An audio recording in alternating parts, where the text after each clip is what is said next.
Catastrophe ferroviaire en Allemagne. Une voiture tombe d'un pont sur un convoi lancé à grande vitesse. Le dernier bilan fait état d'une centaine de morts et de 300 blessés. Air France, 3e jour de grève. La négociation a repris dans une atmosphère tendue, mais on observe pour la première fois les premiers signes de décrispation. Après les films, les livres, la loi interdit la vente directe à des mineurs de cassettes et de jeux vidéo considérés comme violents. Les tests ADN sur le corps d'Yves Montand permettront-ils de dire si la jeune Aurore est bien sa fille naturelle? Des informations font état de difficultés pour établir une expertise incontestable. Cédric Pioline en demi-finale de Roland-Garros. Il a battu le Marocain Arazi en 5-7. Un 5e homme, un 23e homme plus exactement sur la pelouse de Clairefontaine, Jacques Chirac, qui a rendu visite à l'équipe de France de football. Madame, monsieur, bonsoir. C'est à 11 h ce matin que le train à grande vitesse assurant la liaison entre Munich et Hambourg a déraillé. Au passage, sur un pont, une voiture serait tombée devant ou sur le convoi, provoquant le déraillement de tous les wagons. La suite, un véritable chaos de ferraille. Le dernier bilan en date approche les 100 morts et 300 blessés, dont près de 200 seraient sérieusement atteints. Au moment de la catastrophe, le train circulait à près de 200 km/h. Merlin, Olivier Lerner. Un sauveteur agenouillé, effondré devant les victimes qu'il est allé lui-même extraire du train. Un train qui ne ressemble plus à un train. Un gigantesque tas de ferraille. L'horreur totale.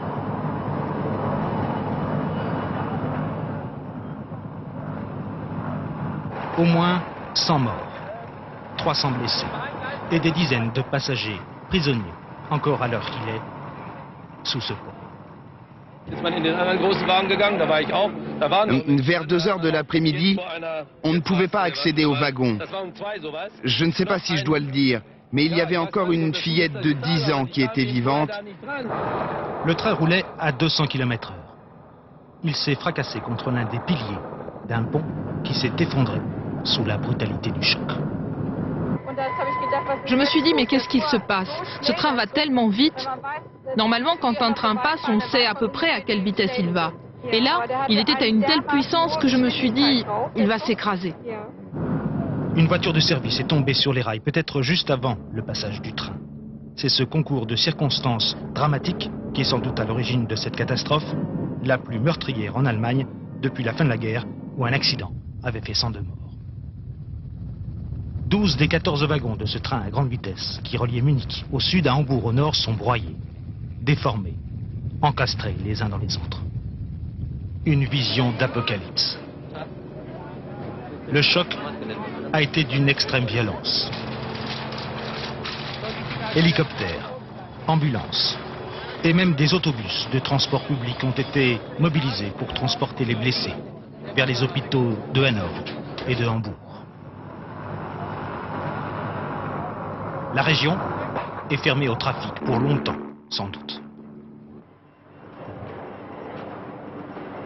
À quelques kilomètres d'ici, en gare de Hambourg, c'est l'angoisse, dans l'attente des nouvelles des passagers de l'Intercity Express numéro 844. Attendu vers 13 h, il n'est jamais arrivé. J'ai une chance incroyable. Je voulais prendre ce train, mais au dernier moment, j'ai changé d'avis. J'ai pris le suivant. Les secouristes vont travailler toute la nuit à la lueur des projecteurs. Et pendant 2 ou 3 jours, s'il le faut, pour désincarcérer les morts, les blessés et les survivants, prisonniers sous ces amas de ferraille qui s'étendent sur plusieurs centaines de mètres comme pour former un monument de l'horreur.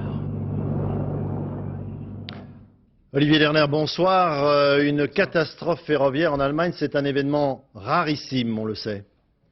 Oui, Daniel, vous avez raison de le souligner. D'ailleurs, Helmut Kohl vient de demander à ce que tous les drapeaux allemands soient mis en berne demain dans tout le pays.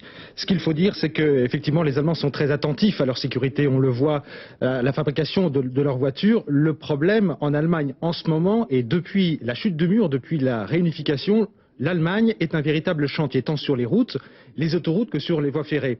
À Berlin, par exemple, il n'y a pas une rue sans travaux, et les ingénieurs des ponts et chaussées ici ont recollé les morceaux tant sur les routes, les autoroutes, les voies ferrées. On a réouvert des voies ferrées, notamment, puisqu'on parle de cela aujourd'hui, qui étaient coupées depuis la chute du mur, donc une reconnexion qui a demandé évidemment de gros investissements, de gros efforts, et tout le pays travaille sur ces travaux. Aujourd'hui, et ce n'est peut-être pas un hasard, donc sous ce pont, il y avait des travaux, et la preuve en est qu'une voiture de service des chemins de fer allemands était sur ce pont, et elle est tombée au moment du passage du train. Le dernier bilan, Olivier, tourne autour de 100 morts, voire 120 morts. Est-ce que l'on doit malheureusement s'attendre à ce qu'il s'aggrave encore cette nuit ?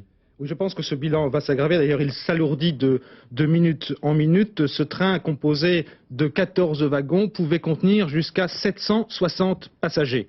Il faut savoir, Daniel, que la Bavière, le sud de l'Allemagne, est en vacances de Pentecôte, et qu'il y avait de nombreux enfants, des écoliers, étaient à bord de ce train. Ils seraient morts malheureusement dans cette catastrophe.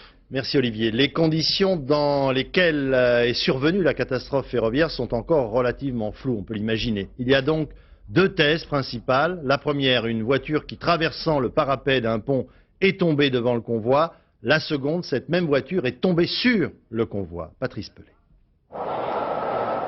L'ICE, l'Intercity Express, est un train à vitesse variable. Il s'adapte automatiquement au style de la ligne qu'il emprunte, aux événements qu'il rencontre. Ce matin, vers 11 h, en approche de la gare d'Eschede, sa vitesse oscillait entre 150 et 200 km/h.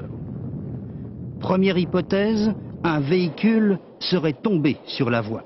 La voiture passe sous la motrice qui se soulève et déraille. La suite du convoi se disloque, 14 voitures viennent s'encastrer les unes derrière les autres. Les piliers du pont sont sectionnés, l'édifice s'écroule. La deuxième hypothèse parle d'un véhicule qui ne serait pas tombé du pont, mais déjà stationné sur la voie. Pour quel motif? Mystère. On affirme aussi que des travaux étaient en cours le long de la voie. Une troisième piste. Un rescapé déclare avoir entendu des bruits et ressenti des vibrations dans sa rame. D'une longueur de 410 mètres, l'ICE peut transporter jusqu'à 800 personnes. C'est le premier accident du train à grande vitesse allemand qui peut atteindre 280 km/h à pleine vitesse. Je vous rappelle le dernier bilan en date provisoire, malheureusement. 120 morts dans cette catastrophe, 200 blessés dans un état grave.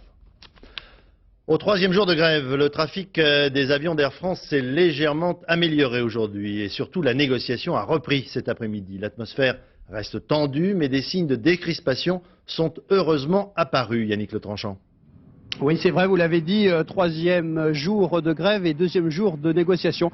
Des négociations, vous allez le voir, qui ont redémarré cet après-midi aux alentours de 15 h 20. Alors, hier, vous le savez, la rencontre entre direction et syndicats avait tourné court au bout de 5 h 30 de discussion. À la sortie, le président du SNPL avait martelé avec force, avec virulence, que la grève serait longue, serait dure et les conséquences seraient très fortes pour la compagnie. Alors, cet après-midi, le ton a quelque peu changé, le ton est plus conciliant. Je vous propose d'écouter Jean-Charles Courbet, le président du SNPL, principal syndicat de pilotes d'Air France. La discussion reprend. Nous espérons très sincèrement que nous allons nous comprendre, que chacun exprimera avec sa force et sa conviction son point de vue, mais que nous nous rejoindrons sur l'objectif principal, c'est qu'Air France reste notre compagnie et une belle compagnie. Voilà. Alors ça, Daniel, c'est pour la forme. Le fond, eh bien, est en discussion en ce moment même au siège d'Air France à Roissy. Alors, la direction maintient son objectif d'économiser 500 millions de francs sur la masse salariale des pilotes. Reste à en fixer les modalités. Ce n'est pas facile. C'est tout l'enjeu de cette négociation, Daniel. Merci Yannick. Pour la première fois ce soir, le président de la République, Jacques Chirac, a réagi à cette grève de la compagnie Air France. Je vous propose de l'écouter tout de suite. La France a un formidable défi à relever. Elle va être, en quelques jours, je dirais le point de mire du monde entier, le pays hôte de la planète. Et par conséquent, son accueil doit être exceptionnel, doit être parfait. Et donc, je souhaite que chacun, qui en a conscience, bien sûr, fasse preuve de responsabilité. Ajoutons à cela que cette grève pourrait en engendrer une autre, celle des mécaniciens au sol qui veulent obtenir l'égalité entre les salaires des employés d'Air France et les anciens d'Air Inter. D'ores et déjà, les bagagistes de Roissy ont cessé le travail aujourd'hui. Conséquence, vous allez le voir, la direction et le personnel de la compagnie suédoise SAS n'ont pas hésité à venir sur place, sur le tarmac, pour livrer les bagages à leurs passagers. Et puis, premier sondage BVA pour Paris Match sur la grève d'Air France et d'éventuels autres arrêts de travail dans les transports. 50% des Français estiment que les salariés des transports ne devraient pas profiter de la Coupe du Monde pour cesser le travail, mais 26% estiment qu'ils ont le droit de faire grève même pendant cette Coupe du Monde. Ajoutons à cela que l'ancien ministre gaulliste Jacques Baumel préconise, faute d'accord, la réquisition des pilotes d'Air France. Rappelons qu'en la matière, seul le gouvernement pourrait, par décret, réquisitionner ces personnels, ce qui n'est pas, pour l'instant, à l'ordre du jour. La grève à Air France pourrait, par voie de contagion, gagner d'autres secteurs des transports en France. Pour aller à l'essentiel, des possibilités d'arrêt de travail à la RATP en région parisienne et surtout un préavis de grève déposé pour le 10 juin, jour du début du mondial, par le syndicat autonome des agents de conduite de la SNCF. Dominique Barouche, Patrick Deschmecker. Bienvenue, proclament les bus aux visiteurs du mondial. Mais tous les transports en commun seront-ils au rendez-vous? Dès demain, Paris sera touché par une grève des agents de la RATP, métro et RER. Elle devrait être peu suivie, prévoit la direction. Demain toujours, mais à Marseille cette fois, arrêt de travail à la SNCF de toutes les catégories de personnel. Les perturbations devraient commencer dès ce soir 20h sur le réseau régional. Vendredi, sur l'ensemble de l'Hexagone, préavis de grève des contrôleurs de train. La veille du mondial, grève dans les transports en commun à Lyon. Mais la plus lourde menace sur le mondial, c'est le préavis déposé par des conducteurs de train pour le 9 juin, 20h, exactement 19h30 avant le coup d'envoi de Brésil-Écosse sur le grand stade. Alors, provocation? Partout où les gens ont des intérêts professionnels à défendre, je considère qu'il est tout à fait normal que les gens se saisissent d'une opportunité comme celle-là, qui est un événement extrêmement médiatique et qui permet de mettre au premier plan des revendications qui sont légitimes et qui devraient être considérées de meilleure façon dans le monde du travail. Face aux accros du ballon rond, les grévistes opposent leurs revendications. Hausse de salaire, embauche ou 13e mois. Des négociations souvent en cours depuis longtemps. Mais plus on approche de la Coupe du Monde, moins on peut parler de coïncidence. 700 supermarchés, hypermarchés dans 80 départements, visités aujourd'hui par les agriculteurs de la FNSEA qui ont lancé une opération vérité des prix destinée principalement à relever les marges des distributeurs par rapport au prix d'achat aux producteurs. Jérôme Soulard. Ce ne sont pas des consommateurs, mais des agriculteurs. En colère contre des prix trop chers, ces barquettes de viande de porc par exemple, sont achetées 8 francs le kilo aux producteurs et revendues 4 fois plus cher malgré la baisse des cours. Oui, alors on voudrait savoir ce qui se passe et pourquoi le prix ne baisse pas. Nous on veut bien que le prix baisse, mais aussi on voudrait que le consommateur en profite. Et aujourd'hui on s'aperçoit qu'il n'en profite pas. Et il y a des centrales d'achat qui profitent de cette situation pour faire des marges plus importantes. Et pour dénoncer les marges abusives, les syndicats agricoles se sont rendus par petites équipes et par surprise dans les supermarchés. Ils y ont recensé les prix d'une dizaine de produits alimentaires. On a fait une observation sur la tomate de serre aurait dû être présentée beaucoup moins chère.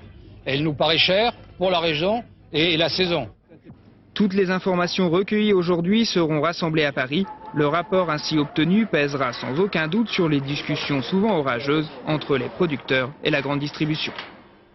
Une centaine de bateaux de pêche ont bloqué ce matin le port de Marseille pour protester contre la prochaine décision attendue à Bruxelles d'interdiction des filets dérivants qui met en cause des centaines de professionnels de la pêche en France. Décision qui sera prise sous l'influence des écologistes de Greenpeace qui font valoir que ces filets destinés à capturer le thon blanc entraînent chaque année la mort de plusieurs centaines de milliers de dauphins pris dans ces filets. Plusieurs milliers de boursiers de la région lyonnaise sont pour l'instant privés de séjour à l'étranger. Première conséquence de la présence du Front National au sein du Conseil régional Rhône-Alpes. Les conseillers FN ont voté contre le budget de cette opération en compagnie de la gauche qui, par principe, elle refuse tous les projets de Charles Millon. Reportage Didier Guyot, Philippe Évêque. Nathalie, 21 ans, est étudiante à l'Institut d'études politiques de Lyon. Sa 4e année, elle espérait l'effectuer en Allemagne, à la faculté de Leipzig. Mesures administratives, logement, argent, tout était prêt. Une bourse de 18 000 francs, un tiers de son budget, lui était normalement accordée par la région. Mais le 20 mai dernier, tout a été remis en cause, budget rejeté. C'est notre quotidien d'étudiants qui va être mis en cause par un jeu politique. C'est ça qui vraiment nous met en colère. On soit prévenu 2 mois avant de partir alors que tous les projets sont ficelés. Moi, ça me scandalise. Dans chaque faculté, mais aussi dans des grandes écoles, comme ici à l'école centrale de Lyon, des dizaines d'étudiants sont victimes de ce blocage. 3233 au total dans toute la région. Le corps enseignant condamne ce revirement. Pour ce qui est de l'école centrale, les élèves sont déjà en stage et pratiquement ils n'ont même plus le temps de se retourner vers un autre dispositif. Et donc la remise en cause extrêmement tardive, enfin c'est pas sérieux. La Fédération des étudiants lyonnais part en guerre contre ce coup bas financier. Les étudiants s'estiment pris en otage par les politiques. D'un côté, le Front National veut qu'on limite le nombre des bourses accordées aux étudiants, et de l'autre, la gauche plurielle a décidé de voter contre tous les projets proposés par Charles Mignon, quels qu'ils soient. On ne pactise pas avec le président de région. Nous n'avons jamais eu de bilan précis sur l'efficacité des bourses de formation à l'étranger. Donc nous demandons ce bilan, nous demandons que soient arrêtés des critères extrêmement précis et en fonction de la réponse de l'exécutif, eh bien nous réétudierons notre position. Quand même dans une situation où le Front National, qui est quand même l'héritier du fascisme de la guerre, est en train de s'installer au pouvoir, si nous ne disons pas non tout de suite, alors je ne sais pas quand nous le dirons. Sans prendre parti politiquement, les étudiants lyonnais ont envoyé une lettre aux 157 conseillers régionaux pour qu'ils revoient leur vote le 25 juin prochain. Il en va de leur avenir professionnel. Dans 1 mois exactement, on connaîtra les résultats du test génétique opéré sur le corps d'Yves Montand afin de déterminer si Aurore Drossard est oui ou non sa fille qu'il n'avait pas reconnue de son vivant. Des informations parues notamment dans le journal François laisseraient à penser que les examens ne seraient pas très concluants pour des raisons qui tiennent au fait que le corps de l'artiste a été embaumé. Au cœur de cette pénible affaire, 2 femmes, Aurore, sa mère, qui attendent que la vérité soit établie. Valérie Gaget, Roger Mathurin. En feuilletant l'album de famille d'Aurore Drossard, on devine 2 choses. L'omniprésence de sa mère, l'absence de père. Seuls des photomontages la placent aux côtés d'Yves Montand. Toute petite, elle avait d'ailleurs fabriqué la sienne. J'avais découpé une petite photo et puis j'avais encadré. C'était comme si c'était la photo de mon père, à moi. Et parfois les gens ils me demandaient toujours si c'était une vraie. Je dis bah non, malheureusement. Aurore est née le 6 octobre 1975. Sa mère était alors une comédienne débutante. Elle assure avoir rencontré Yves Montand à Saint-Paul-de-Vence sur un tournage. Leur liaison aurait duré 2 ans. Yves Montand aurait rompu en apprenant sa grossesse. Mais ce n'est qu'en 89 qu'elle engagea une action de recherche en paternité. Pourquoi j'ai attendu 14 ans? Pourquoi? Parce que j'ai toujours imaginé que la fibre paternelle, ça pouvait se déclencher à n'importe quel moment. J'avais 2 ans pour l'attaquer en justice après la naissance, ça c'est la loi. Je me suis dit si j'attaque, j'aurais sûrement gagné. Mais si j'attaque devant la justice maintenant, je compromets définitivement les chances d'une relation, une vraie relation père-fille. À plusieurs reprises, Anne Drossard aurait provoqué des rencontres entre Aurore et Yves Montand. La jeune fille dit avoir été rejetée à chaque fois, sauf une, c'était ici, à Paris. J'étais sur la place, là, toute seule, et lui, il était assis à un banc. Et il y avait plein de pigeons partout. Et puis je suis arrivée, et puis il m'a souri, et il y a eu un petit contact gentil. Mais ça s'est arrêté là. Adolescente, Aurore est sur la défensive. Elle a 16 ans quand l'affaire éclate au grand jour. Pour résister aux railleries, elle se lance dans les arts martiaux. On me traitait de menteuse tout le temps, on se moquait de moi, j'étais petite, je sais pas, c'était... Puis il y avait l'histoire de mon père que j'avais pas, ça me manquait. Donc j'avais besoin vraiment de me dire je suis pas de la merde et je vaux quelque chose et si je le prouve pas autrement, je le prouverai par les arts martiaux, par le sport. Il y a 2 ans, après une dépression, Aurore a aussi découvert le bouddhisme. Elle croit en la réincarnation, espérant peut-être vivre une vie meilleure. Elle essaie d'attendre sereinement le résultat des analyses génétiques pratiquées après l'exhumation du corps d'Yves Montand. Elle, qui veut être psychologue, sait que son avenir en dépend. Et si jamais je perdais, ce serait... déjà, évidemment, psychologiquement, j'aurais jamais cette réponse au fond de moi réelle, si c'était mon père ou pas, donc j'aurais encore des doutes. Je suis fatiguée de tout ça, mais Mais il faut aller jusqu'au bout parce qu'il n'y a pas de raison. Si maintenant on baissait les bras, on dirait ben voilà, puisqu'on essaie vraiment de nous faire passer pour des mythomanes depuis le début, ce sont des mythomanes et elles ont baissé les bras. Aurore et Anne Drossard sont très différentes. Leur combat se rejoint mais il n'a pas le même but. La mère cherche à panser une blessure de jeunesse. La fille veut trouver son identité. La réforme de la justice se poursuit. L'Assemblée a adopté cet après-midi la réforme du Conseil supérieur de la magistrature, votée par la majorité, sauf le mouvement des citoyens de Jean-Pierre Chevènement, qui s'est abstenu, votée également par l'opposition, à l'exception de quelques individualités de marque, comme Édouard Balladur et Philippe Séguin, qui se sont abstenus, et Démocratie libérale d'Alain Madelin, qui a voté contre. Par ailleurs, le ministre de la Justice, Elisabeth Guigou, a présenté aujourd'hui son projet de loi visant à établir l'indépendance des magistrats du parquet par rapport au gouvernement. Dominique Verdeillan. Journée chargée pour Elisabeth Guigou. Cet après-midi, vote à l'Assemblée nationale. Par 407 voix contre 47, les députés ont adopté la réforme constitutionnelle qui renforce les pouvoirs du Conseil supérieur de la magistrature, la haute autorité des magistrats. Ce matin, Conseil des ministres, projet de loi sur l'indépendance des magistrats du parquet par rapport au gouvernement. Pour la première fois, les attributions du garde des Sceaux sont inscrites noir sur blanc dans le Code de procédure pénale. 4 articles de loi officialisent les prérogatives du ministre de la Justice. Orientation de la politique pénale, engagement de ne pas intervenir dans les affaires individuelles, enfin opportunité des poursuites, autrement dit possibilité de demander l'ouverture d'une information judiciaire quand un procureur fait la sourde oreille. Deuxième point fort du projet, en cas de classement sans suite d'un dossier par un procureur, ce dernier devra motiver sa décision. Enfin, le justiciable qui s'estimera lésé par cette fin de non-recevoir aura la possibilité de former un recours. Ce soir, le syndicat de la magistrature, situé à gauche, parle d'une nouvelle emprise du gouvernement sur la justice.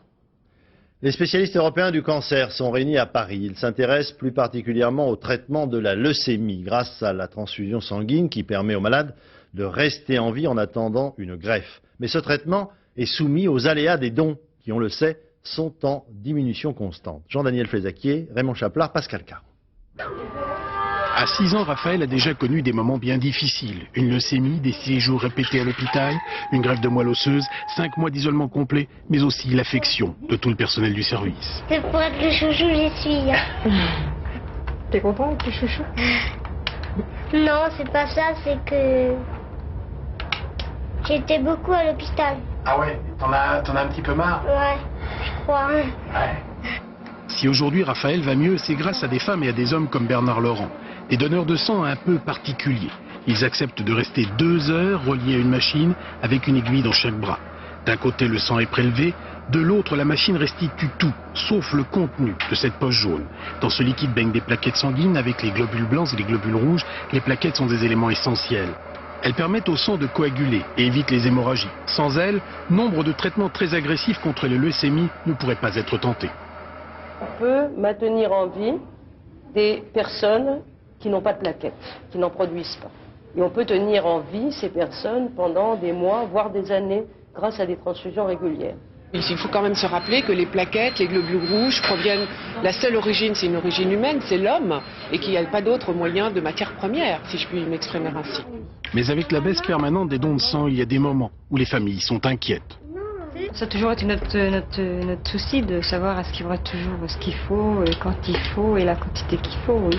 Et c'est vraiment angoissant Ah ben oui, étant donné que c'est ça qui les tient en vie, hein. Les plaquettes ça les tient en vie, donc s'il n'y a pas ça...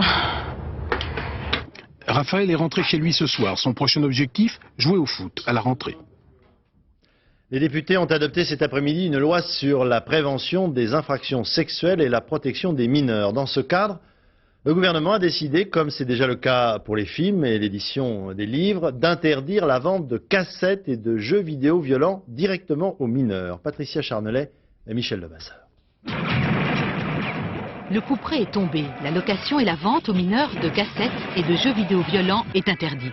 Application dès la rentrée, un étiquetage sur ces produits alertera les acheteurs.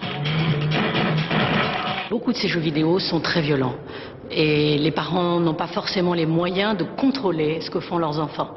Donc c'est un moyen de dire, de signaler les jeux vidéo les plus violents, les plus dangereux pour les enfants. Le marché des jeux vidéo est gigantesque. 80 milliards de bénéfices en 1996, dont 14 en Europe. Près de 20% d'entre eux présentent des scènes de violence. Les jeux de baston, comme on les appelle, les jeux de combat, dont le but est le plus souvent d'exterminer l'autre.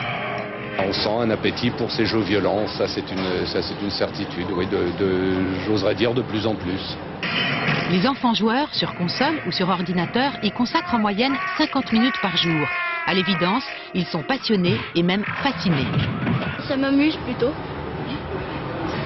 Et pourquoi ça t'amuse? De voir des personnes se faire tuer, du sang qui saute en l'air. Tu trouves ça rigolo? Oui.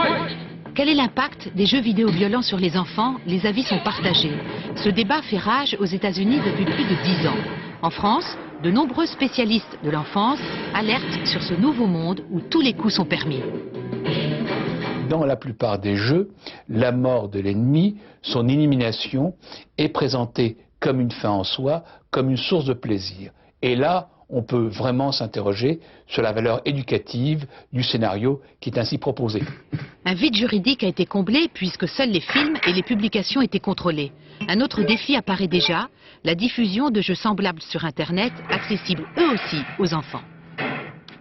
En Europe, l'Écosse, c'est la région qui compte statistiquement le plus de jeunes adolescentes filles-mères. Après avoir essayé toute une série d'actions de prévention, les pouvoirs publics ont eu l'idée de confronter ces jeunes filles qui risquent d'être concernées à la réalité. La réalité, ce sont les pleurs des bébés à haute dose, histoire de les responsabiliser et d'éviter le pire. Londres, Étienne Lénart.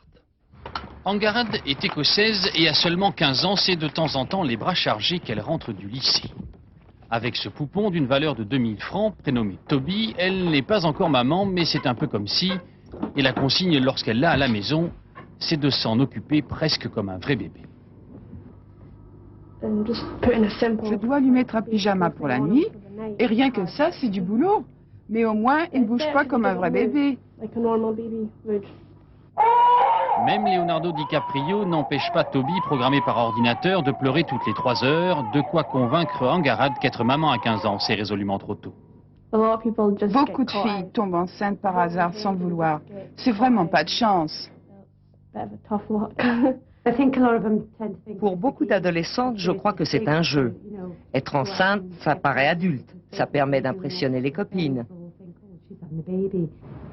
Et à ce petit jeu, la région de Ballydowey, dans le centre de l'Écosse, détient le triste record d'Europe du plus grand nombre de mères adolescentes. Les services sociaux ont donc mis en place ce programme pour responsabiliser les jeunes qui, à tour de rôle, gardent chez eux Toby pour le week-end. Si vous le faites tomber par terre, il va pleurer sans s'arrêter pendant 30 secondes. Vous ne pourrez rien faire. On n'a vraiment plus de liberté avec un bébé. On ne peut plus rien faire. J'attendrai d'avoir au moins 20 ans pour faire un bébé. Mais cette expérience ne m'a pas dégoûtée. L'expérience va d'ailleurs être étendue. 4 autres de ces poupons, manquant cruellement de convivialité, vont rejoindre Toby. Tous les jeunes pères de famille vous diront qu'en un seul sourire, leur bébé est capable de faire oublier tous les pleurs et les cris, mais celui-ci, en guise de compensation, n'offre qu'un rictus absolument inexpressif. Au Kosovo, la province à majorité albanaise de la Serbie, la récente reprise des opérations de l'armée serbe a mis sur les routes plus de 50 000 réfugiés qui cherchent à franchir la frontière de l'Albanie ou encore des pays limitrophes. Jérôme Body. Ils fuient les combats au Kosovo. Ils ont tout abandonné du jour au lendemain. Selon le Haut Commissariat aux réfugiés, 50 000 villageois ont dû quitter leurs habitations. 10 000 d'entre eux ont pris les routes de l'exode. Les non-musulmans ont gagné le Monténégro. Les musulmans, eux, se sont réfugiés en Albanie. Épuisés parfois jusqu'à l'évanouissement, après 2 jours de marche dans les montagnes, ces villageois trouvent le plus souvent à se loger chez l'habitant. Plusieurs nouveau-nés souffrant de malnutrition ont dû être hospitalisés. À quelques kilomètres de là, au Kosovo, la frontière est maintenant marquée par un chapelet de villages vidés de leur population. La police serbe essaie de couper l'armée de libération du Kosovo de ses bases arrières. Dans la capitale, Pristina, Mission difficile pour cette délégation de l'Organisation pour la sécurité et la coopération en Europe, faire en sorte que le dialogue reprenne vendredi comme prévu entre séparatistes albanais et autorités serbes. Le Premier ministre russe Sergueï Kirienko est en voyage officiel en France au moment où son pays connaît de graves difficultés financières avec une chute catastrophique de la bourse de Moscou. À 35 ans, il est le plus jeune chef de gouvernement depuis très longtemps dans ce pays. Il a déjà rencontré le président Jacques Chirac, vous le voyez, et il s'entretient en ce moment même avec le Premier ministre, M. Lionel Jospin. Nous connaissons tous les principaux royaumes d'Europe, de l'Angleterre à la Belgique, en passant par les principautés de Monaco ou d'Andorre. Il faut aujourd'hui en ajouter une autre, oubliée au large de la Sardaigne, le royaume de Tavolara, une île dont le souverain est également le patron du seul et unique restaurant. Rome, Alain Chalot. À quelques encablures de la côte orientale de la Sardaigne, voici l'île de Tavolara, l'île ou plutôt le rocher. Sur une dizaine de kilomètres de longueur, ce ne sont que des falaises où errent quelques mouflons. Seule une petite plage en face de la Sardaigne est hospitalière et de fait, il y a là quelques maisons et surtout un restaurant. Chez Tonino, roi de Tavolara.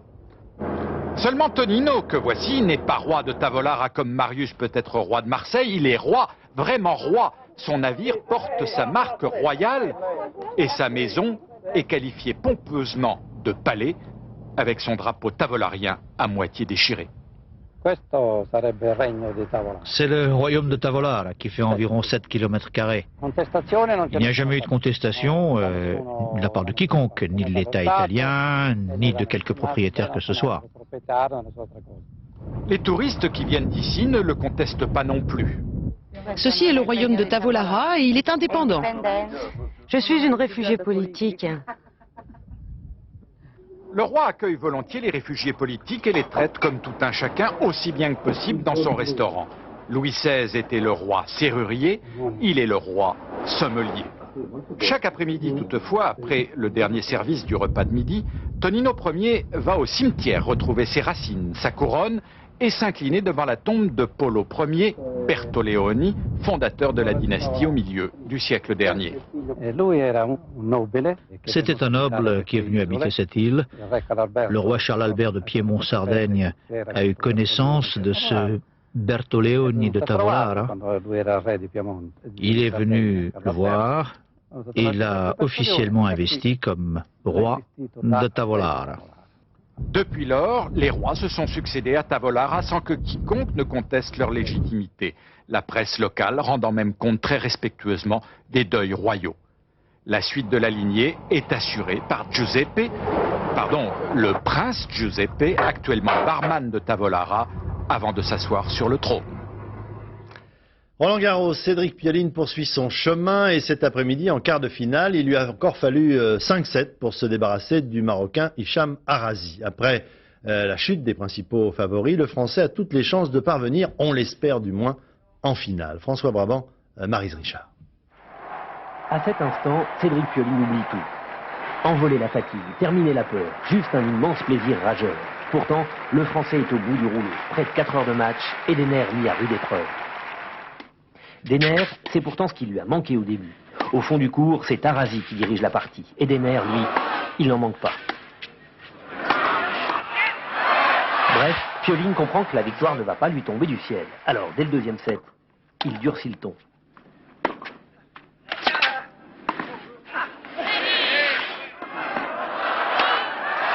Le Français gagne le deuxième, puis le troisième set. Mais ses réserves d'énergie commencent à sonner creux. Heureusement, il lui reste son talent.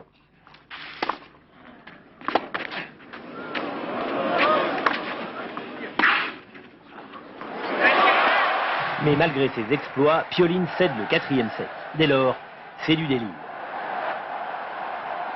Là, hola, le cinquième set, et au bout de 3h50 de suspense, Cédric Pioline sert pour le match. Et là, le destin fait le reste.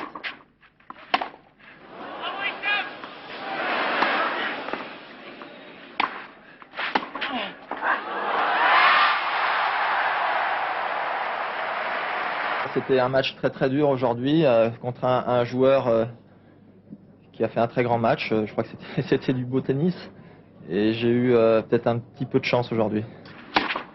un peu de chance et le courage de s'accrocher jusqu'au bout.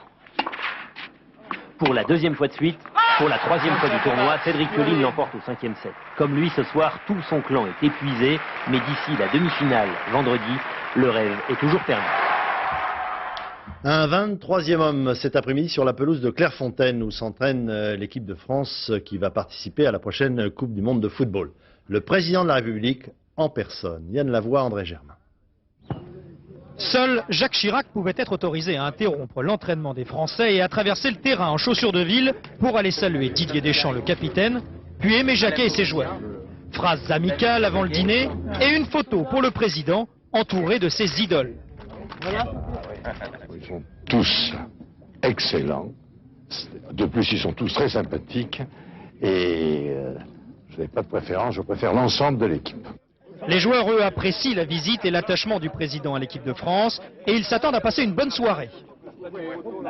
En France, il va y avoir beaucoup de supporters et lui fait partie de nos supporters de choix. Je crois que pour l'anecdote, j'espère qu'on va passer une bonne soirée et qu'on va manger de belles et de bonnes choses.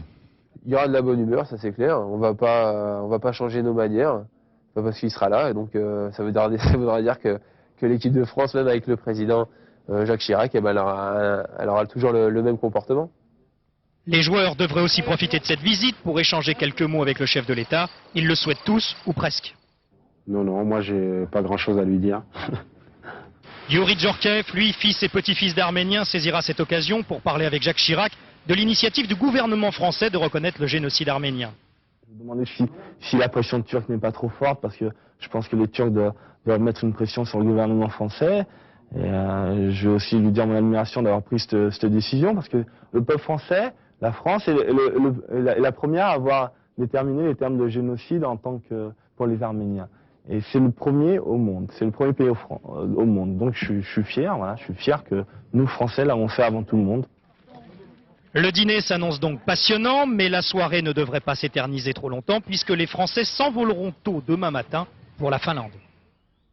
La navette américaine Discovery, elle, s'est déjà envolée pour la dernière fois en direction de la station orbitale russe Mir, qui sera prochainement abandonnée. Ensuite, le relais sera pris par une station internationale.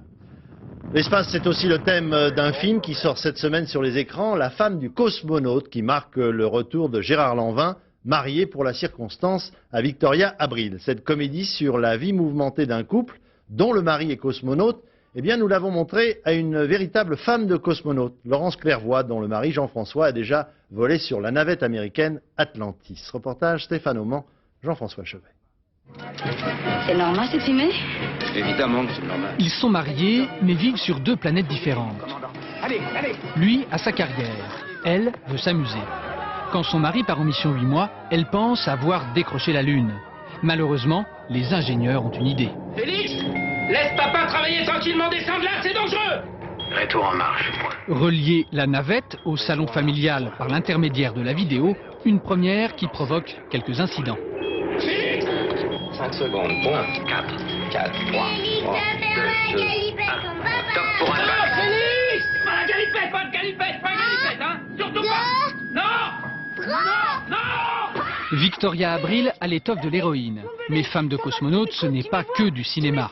Les pieds sur terre, Laurence Clairvoy a vu le film. Son mari vole vraiment sur la navette Atlantis. Dans la réalité, ils ne se parlent que quelques minutes par mission, alors imaginez dialoguer en direct à la télé, c'est comme un rêve. Écoutez, je trouve ça formidable, vraiment. Oui. Peut-être pas sur 8 mois, mais en tout cas sur 15 jours sur les vols navettes, je trouve ça merveilleux de pouvoir communiquer, surtout pour les enfants aussi, d'avoir un contact paternel comme ça aussi proche. Virgule, les petites pommes de terre ruissolaient, entourant la magnifique côtelette. La vie à deux avec un cosmonaute, ce n'est pas toujours drôle. Anna, fais quelque chose, va chercher du sel. Vas-y toi-même. Le taux de divorce est étonnamment élevé. Le risque, l'éloignement, le stress. Complètement con ta réflexion. Nous avons une préparation psychologique à la NASA qui est formidable pour les couples justement dont les maris partent ou les femmes partent dans une mission prochaine. Non mais ça va pas, tu as failli les tuer, tu es un assassin. Les psychologues qui nous entourent beaucoup et si vous avez la moindre appréhension, le moindre problème, ils sont toujours là pour vous aider, vous aiguiller et vous conseiller. Tout ce que je sais, c'est que tu es un incapable. Incapable de... Sur la Terre, comme en orbite, C'est toi l'incapable. la conquête du bonheur conjugal est décidément une aventure à haut risque. J'existe, moi aussi. Avant de nous quitter, le rappel des principaux titres de l'actualité, en commençant par la catastrophe ferroviaire en Allemagne. Une voiture tombe d'un pont sur un convoi lancé à grande vitesse. Dernier bilan, 120 morts, plus de 300 blessés. Le chancelier Kohl est rentré à Bonn. Air France, 3e jour de grève. La négociation a repris dans une atmosphère tendue, mais on observe tout de même les premiers signes de décrispation. Roland Garros, Cédric Pioline poursuit son chemin cet après-midi en quart de finale. Il lui a fallu 5-7 pour se débarrasser du Marocain Hicham Arasi. Voilà, dans un instant, la météo. Sophie Davant, je vous souhaite une excellente soirée sur notre chaîne. Bonsoir, à demain.